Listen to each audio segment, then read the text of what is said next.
லக்கணத்துக்கு 10ஆம் இடம் 11ஆம் இடம் இதில் எந்த கிரகங்கள் இருக்கக்கூடாது. லக்கணத்துக்கு 10 11ல எந்த கிரகம் இருக்கக்கூடாதுன்னு சொல்றதுக்கு வார்த்தையே இல்லை. என்ன அப்படின்னா எந்த கிரகம் வேணாலும் இருக்கலாம். இந்த கிரகம் 9 கிரகங்கள்ல இதுதான் இருக்கணும் இருக்கக்கூடாதுன்னு நம்ம கண்டிஷன் போடவே முடியாது.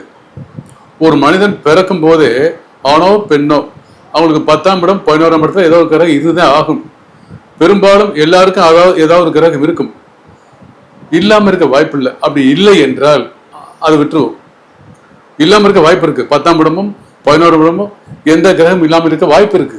ஆனால் 10ல் எந்த கிரகம் இருந்தால் நல்லது அப்படின்னா 10ஆம் இடத்தை பொறுத்தளவு பெரும்பாலும் எல்லாருக்குமே சுப கிரகமான சுக்கிரன் இருப்பது நல்லது, அல்லது பாவ கிரகமான செவ்வாய் மட்டும் இருப்பது நல்லது. செவ்வாய் தனித்தோ சுக்கிரன் தனித்தோ முதல் ஃபர்ஸ்ட் ப்ரிஃபரன்ஸ் செவ்வாய் அல்லது சுக்கிரன். ரெண்டாவது சூரியன் அல்லது சந்திரன் தனித்து இருக்கலாம் அல்லது இணைந்து இருக்கலாம். இணைந்திருந்தால் ஐயோ அமாவாசை யோகமாச்சே அதனால நினைக்காதீங்க. 10ஆம் இடத்தில் செவ்வாய் தனித்திருந்தாலோ சுக்கிரன் தனித்திருந்தாலோ சூரியன் தனித்திருந்தாலோ சந்திரன் தனித்திருந்தாலோ புதன் மட்டும் தனித்திருந்தாலோ சிறப்பு.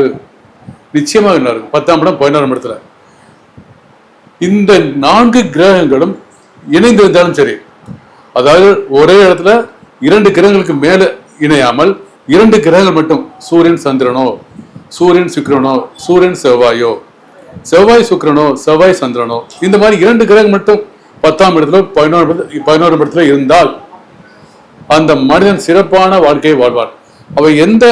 அவன் குடும்ப சக்திக்கு தகுந்த மாதிரி அவனோட திறமைக்கு தகுந்த மாதிரி மிக உயர்ந்த இடத்துக்கு வருவான். பணம் பொருளாதாரத்தில் மிகுந்து விளங்குவான்.